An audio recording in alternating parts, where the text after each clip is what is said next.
তাহলে তোমার জীবনের একটা বড় সময় তুমি কিন্তু আসলে একটা দেশ কিভাবে করে তৈরি করবা, একটা ইউনিভার্সিটি কিভাবে করে সংস্কার করবা, এই জিনিসগুলোর মধ্যে তোমার কোনো ইনভলভমেন্ট ছিল না। বরং এই ইনভলভমেন্টটা তৈরি হতে পারে কাদের, যারা এই গণঅভ্যুত্থানের পরবর্তী সময়ে ইউনিভার্সিটিটাতে প্রবেশ করবে বা এই গণঅভ্যুত্থানের পরবর্তী সময়ে যাদের জন্ম হবে ওই মানুষগুলা। কারণ আমরা তো আসলে কি বলবো, মানসিক দিক থেকে অতটা সক্ষম হয়ে উঠতে পারিনি, যেটা আমাদের আওয়ামী লীগ সরকার এই ইউনিভার্সিটি গুলা বা এই ইনস্টিটিউশন গুলাকে, এডুকেশন ইনস্টিটিউশন গুলাকে ধ্বংস করতে করতে এমন একটা পরিস্থিতিতে নিয়ে এসেছে যে আমাদের কিন্তু অনেক সক্ষমতা, অনেক অজস্র সক্ষমতা আসলে নষ্ট হয়ে গিয়েছে। এখন এখানে একটা কথা করতে চাই যে আমি কিন্তু বায়োকেমিস্ট্রি স্টুডেন্ট। এখন এখানে আমার হলের সাবেক প্রভোস্ট গাউসিয়া ম্যামও আছেন।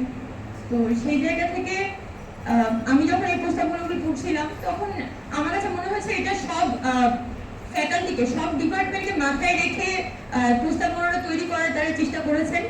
যদিও ঢাকা বিশ্ববিদ্যালয়ে যখনই এই ধরনের কোনো পলিসি ডিসকাশনে যাওয়া হয়, যখনই এই ধরনের কোনো প্রস্তাব রাখা হয়, এটা সবসময় এটা সোশ্যাল সায়েন্স আর কলা ভবন সর্বোচ্চ বিজনেস ফ্যাকাল্টি পর্যন্ত যায়, এটা সায়েন্স ফ্যাকাল্টির মধ্যে জীবনেও যায় না। কিন্তু ঢাকা ইউনিভার্সিটিতে যদি এখনো পর্যন্ত কিছুটা ডিপার্টমেন্টাল প্র্যাকটিস, কিছুটা ডিসিপ্লিনারি প্র্যাকটিস হয়ে থাকে, সেটা হচ্ছে সায়েন্স ফ্যাকাল্টিতে হয়, আর কোথাও সেটা হয় না। এখন যেমন আমি নিজে বায়োকেমিস্ট্রি ডিপার্টমেন্টে পড়ি এবং বায়োকেমিস্ট্রিতে আমরা ফার্স্ট ইয়ার থেকে দেখেছি যে তাদের মধ্যে এই চেষ্টাটা ছিল, দেখা যাচ্ছে ডিপার্টমেন্ট কেন্দ্রিকভাবে স্টুডেন্টদেরকে কিছুটা বড় করার, তাদের কিছু ফ্যাসিলিটিস দেওয়ার। তারা সব পারতো তা না, কিন্তু ডিপার্টমেন্টের মধ্যে কিছু পরিমাণ চেষ্টা ছিল যে কিছুটা শিক্ষার্থী বান্ধব, মানে ওটা বলা ঠিক হবে না, মানে কিছুটা স্টুডেন্টদেরকে কিছু ফ্যাসিলিটিস দেওয়ার। কিন্তু আমাদের ইউনিভার্সিটি সিস্টেম যেটা, এখানে মাল্টিডিসিপ্লিনারি প্র্যাকটিস আসলে নেই। এবং আমাদের গত যেটা ছিল, গত উপাচার্য উপ উপাচার্য মাসুদ কামাল স্যারের আগে, মাসুদ কামাল স্যার তো বেশি থাকতেও পারেনি, 6 মাস থাকতে পারছিলেন। এর আগে গত 15 বছর ধরেই ভিসি ছিলেন কিন্তু আসলে সোশ্যাল সায়েন্স আর ওদিকে আর্টস ফ্যাকাল্টি থেকে। এবং আমরা যখন ডিপার্টমেন্টের টিচারদের কাছে এগুলো নিয়ে কথা বলতে যেতাম, তো তাদের একটা প্রধান আলাপই থাকতো যে মানে ওনারা এগুলো বুঝেন না, মানে ওনারা আমাদের সমস্যাগুলো বুঝেন না।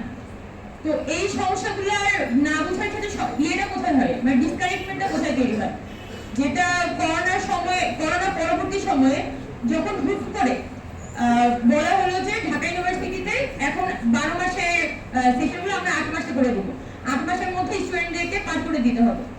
এখন এই 8 মাস হুট করে আমি যখন সবগুলো বন্ধ বাদ দিয়ে ডিপার্টমেন্টগুলোর পড়াশোনা, মানে একাডেমিক সব কার্যক্রম হচ্ছে আমি 8 মাসে নামিয়ে আনবো, এরপর এটা স্টুডেন্টদের উপর কি চাপ পড়ে, এটা কি প্রভাব পড়ে, এগুলোর কোনো ধরনের অ্যাসেসমেন্ট করা হয় নাই।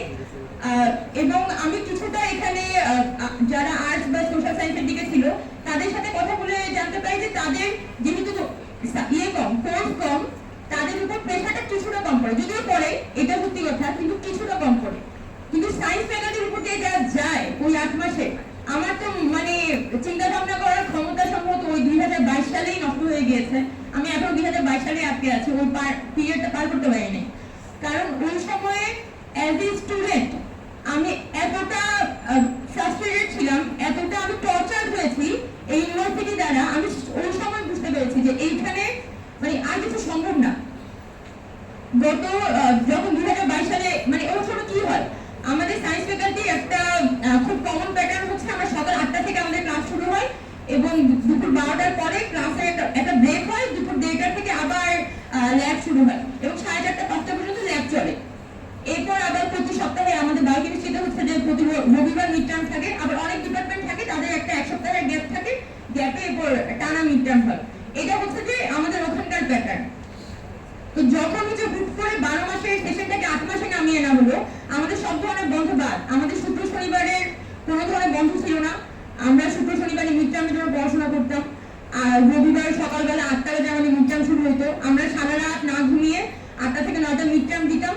এরপর দুপুর 12টা পর্যন্ত ক্লাস করে আবার 1:30 থেকে ল্যাব শুরু হয়, বিকাল 5টা পর্যন্ত ল্যাব করতাম। এরপর সারাটা সপ্তাহ এই একটা টার্মিনালের মধ্যে দিয়ে এরপর আবার শুক্র শনিবার আমার পড়াশোনা, আবার রবিবার মিড টার্ম, এবং মিড টার্ম তো কম না, 16-17টা মিড টার্ম দিতে হচ্ছে। তো এরকম একটা সিচুয়েশনের মধ্যে দিয়ে যখন আমরা স্টুডেন্টরা যাচ্ছি পুরা 2022 সাল,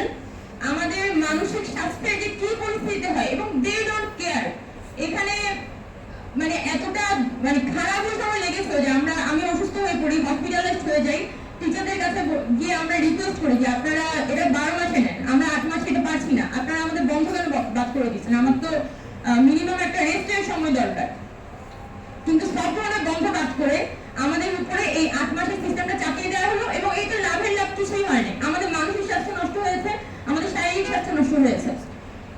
এই এই যে একটা ইউনিভার্সিটি যখন তার ছাত্রদের ব্যাপারে তাদের কোনো কেয়ার নেই, ওর জাস্ট একটাই ইন্টেনশন এই স্টুডেন্টগুলোকে কোনোভাবে পার করায় দেয়া।